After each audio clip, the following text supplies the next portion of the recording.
السلام علیکم۔ بغداد میں ایک شخص نے کتا پال رکھا تھا۔ ایک دن اس کا کہیں جانا ہوا تو کتا بھی ساتھ ساتھ چلنے لگا، یہاں تک کہ اس شخص کا گزر اس کے دشمنوں کے پاس سے ہوا۔ انہوں نے پکڑ لیا اور ایک مکان میں لے جا کر قتل کر کے کنویں میں پھینک دیا۔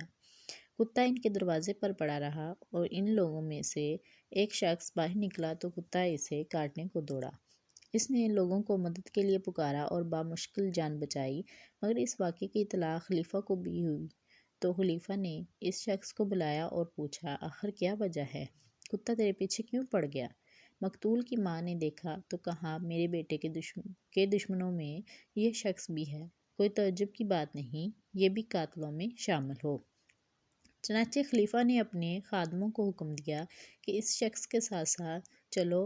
وہ سبھی جا رہے تھے اور کتا بھی ساتھ چلتا رہا، یہاں تک اس کنویں پر پہنچے تو کتے نے زور زور سے بھونکنا شروع کر دیا۔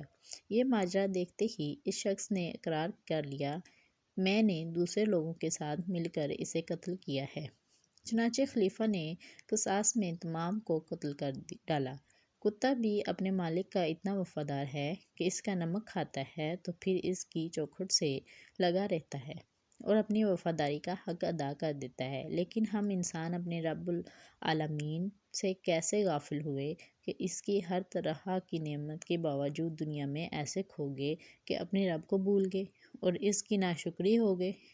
جیسا کہ اللہ تعالیٰ فرماتا ہے، اور جو کچھ تم نے مانگا سب میں نے تم کو عنایت کیا، اور اگر خدا کے احسان گننے لگو تو شمار نہ کر سکو، مگر لوگ نعمتوں کا شکر نہیں کرتے۔ کچھ شک نہیں کہ انسان بڑا بے انصاف اور ناشکرا ہے۔ اگر میری کہانی اچھی لگی تو اس کو لائک ضرور کیجیے گا، اگر نئے ہیں تو میرے چینل کو سبسکرائب بھی ضرور کیجیے گا۔ اللہ حافظ۔